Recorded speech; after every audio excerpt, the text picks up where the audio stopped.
bahwa setiap kita berwudu itu membersihkan yang zahir dan membersihkan yang batin. Membersihkan yang zahir dengan air yang ada di keran, di sumur, membersihkan dosa yang batin dengan hakikat air, yaitulah nur tadi itu. Jadi tidak lagi terpandang akan diri kita ini, yang terpandang adalah nur. Nur itu namanya Muhammad. Nah sekarang jangan Bapak Ibu bertangkap pada Muhammad. Pahamilah siapa rahasia Muhammad. Rahasia Muhammad itu adalah Allah. Rupanya Muhammad itu zahirnya aku, kata Allah, dan akulah batinnya. Itu memahaminya, Bu. Insya Allah seperti itu. Assalamualaikum warahmatullahi wabarakatuh, Pak Ustaz. Waalaikumsalam warahmatullahi wabarakatuh. Ya Bu, silakan Bu. Iya Pak Ustaz. Kita dalam sholat saat takbir Pak Ustaz, mi'raj fokus, khusyuk. Dalam perjalanannya mungkin rakaat pertama aman, alhamdulillah. Tapi kadang di rakaat kedua kadang masuk itu Pak Ustaz. Kerjaan apa yang kita kerjaan sebelum itu masuk. Untuk kembalinya itu kan kita istighfar. Apakah istighfarnya itu dibatin aja apa diucapkan dengan sir Pak Ustaz? Iya. Ya kalau di dalam sholat, andai kata kita istighfar, cukup di dalam hati, jangan dizahirkan.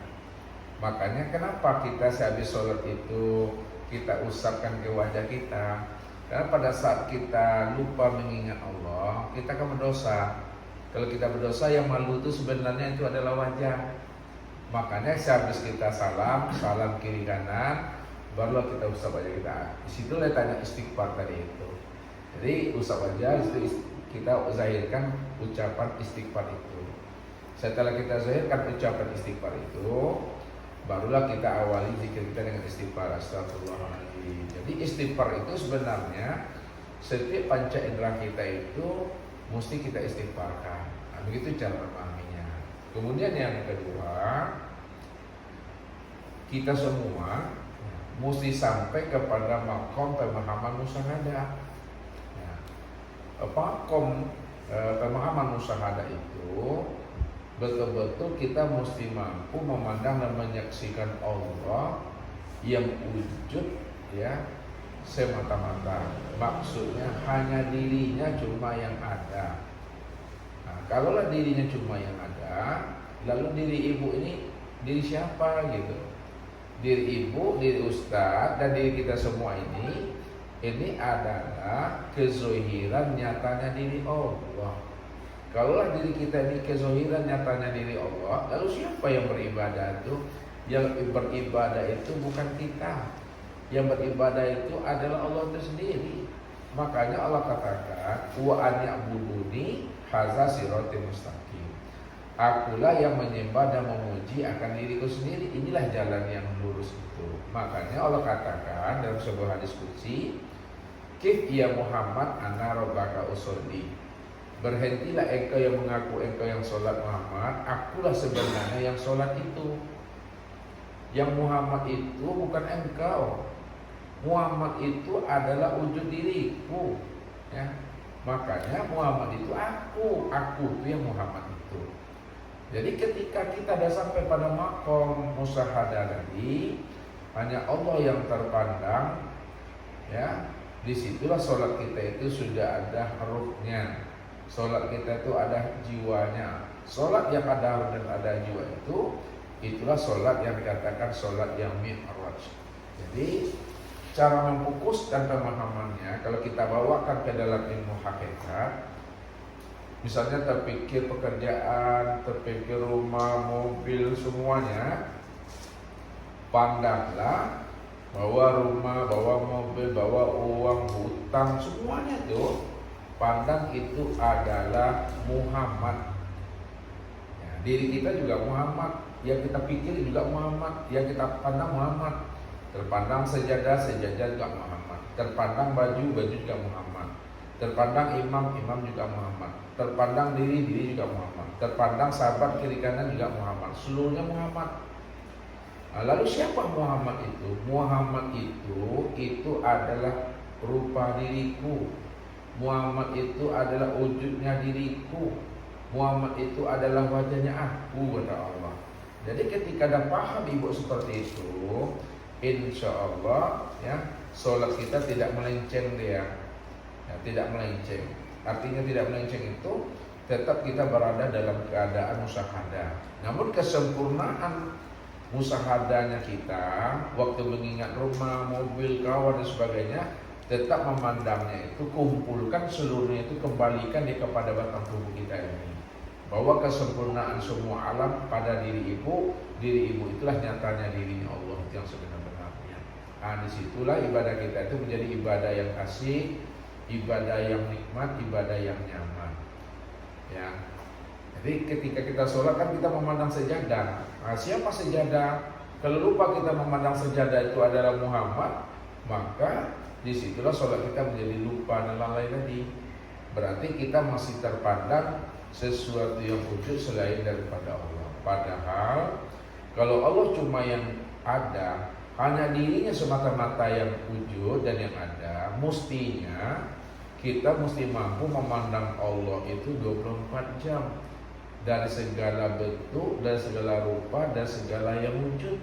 Segala bentuk, segala rupa, segala yang wujud pada diri dan di luar diri itu tidak lain adalah bentuk dan rupa serta wujudnya Allah. Kalau Ustaz bahasakan, Allah menyaksikan dirinya sendiri di luar dirinya. Di luar dirinya itu disebut namanya cermin. Cermin itu adalah Muhammad. Kalaulah Allah yang berdiri dengan sendirinya, Allah cuma yang ada, maka siapa yang nampak pada cermin tadi, baik pada diri maupun pada alam maupun pada berupa yang lain. Karena Allah cuma yang ada, maka diri Allah lah yang terlihat pada semua yang wujud ini. Karena semua yang wujud ini disebut adalah cermin untuk memandang nyatanya diri Allah.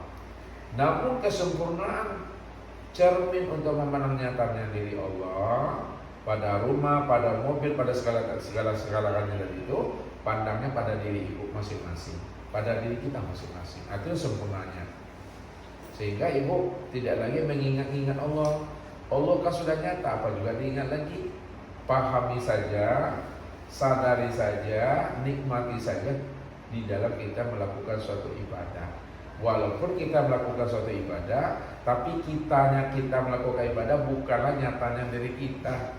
Itulah nyatanya dirinya Allah yang sempurna, nyatanya pada Muhammad tadi. Itu memahami Bu. Ya, terima kasih Ustaz. Ya Bu. Menyambung sedikit dari Ustaz. Untuk yang kalau kita sudah paham di situ, lalu munajat yang mungkin kita ucapkan sebelum sholat itu kan, dalam diri hati Bapak Allah itu berarti tak perlu diucapkan lagi. Iya. Kalau kita sudah sampai pada makom musyahadah, tak perlu itu diitikotkan dan dijazamkan lagi. Ya. Kalau Allah sudah nyata, apanya Allah mesti dinyatakan lagi. Kalau Allah sudah ada, apanya Allah mesti diadakan lagi. Kalau Allah sudah wujud, apanya Allah mesti diwujud-wujudkan lagi. Jadi tak perlu Allah dinyata-nyatakan, tak perlu Allah diwujud-wujudkan, tak perlu Allah diitikot-itikotkan. Karena memang dia cuma yang ada.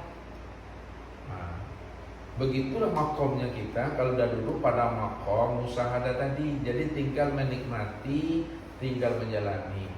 Tapi kalau kita belum sampai pada makom musyahadah, duduk pada makom thariqat, disitulah munculnya itikot tadi untuk memantapkan pandangan hati kita bahwa yang ada itu hanya Allah semata-mata. Tetapi walaupun itu dibenarkan khusus untuk kita sendiri, tapi tak boleh dipatuakan itu. Sebab kalau dipatuakan nanti akan hukumnya akan berbeda lagi. Jadi untuk pribadi kita, untuk teman dan sahabat kita, kalau dia ingin sholat boleh, tapi tidak boleh jalan di tempat, mesti sampai kepada makam hakikat tadi. Sehingga tidak ada lagi la mawjud bil haqqi illallah, la sami'an bil haqqi illallah, la basira bil haqqi illallah, la hayya bil haqqi illallah. Tidak ada yang wujud, tidak ada yang mendengar, tidak ada yang berkata, tidak ada yang nyawa. Jadi itu tak perlu diitikotkan lagi. Kalau diitikotkan duduknya masih di tarekat.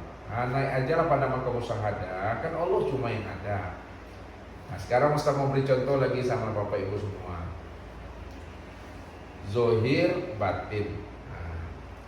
Antara zohir dengan batin yang sebenar wujud, yang sebenar ada, yang mana sebenarnya Bapak Ibu? Batin. Yang batin yang sebenar ada. Kalaulah yang batin ini yang sebenar ada, lalu yang zohir ini apa bagi yang batin? Kenyataannya. Wujud. Yang zohir ini wujud kenyataan daripada yang batin. Kalaulah yang zahir ini adalah wujud kenyataan daripada yang batin, coba Bapak Ibu patrikan bahwa sesungguhnya yang zahir ini itu dia. Yang zahir inilah sebenar-benarnya yang batin. Ya. Jadi yang batin itu tidak ada lagi gaib. Yang batin itu tidak ada lagi tersembunyi. Kenapa?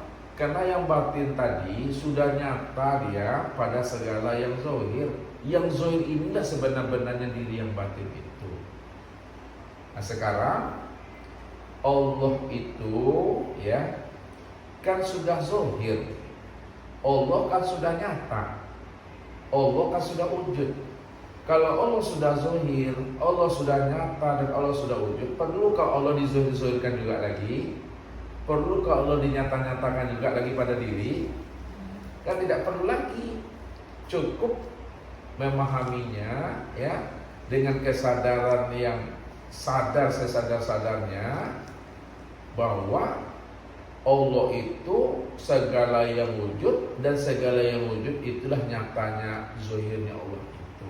Jadi cukup dinikmati aja sholatnya. Ini yang dikatakan orang yang telah sampai pada makom kesadaran Tuhan.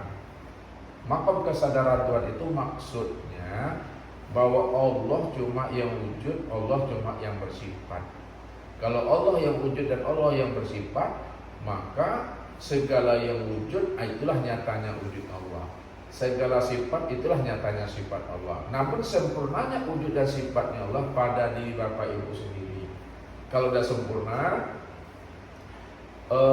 tak payahlah ibu lagi menyatakan la wujud bil haqiqillah. Kan aku dirimu, kata Allah. Dirimu itu aku. Untuk apa pula dinyatakan juga aku lagi, aku udah nyata. Untuk apa juga diikut-ikutkan juga lagi, aku udah wujud, kata Tuhan. Jadi nikmati. Yang menikmati bukan dirimu, aku yang menikmati akan diriku sendiri. Makanya akulah yang menjalani akan takdir diriku sendiri.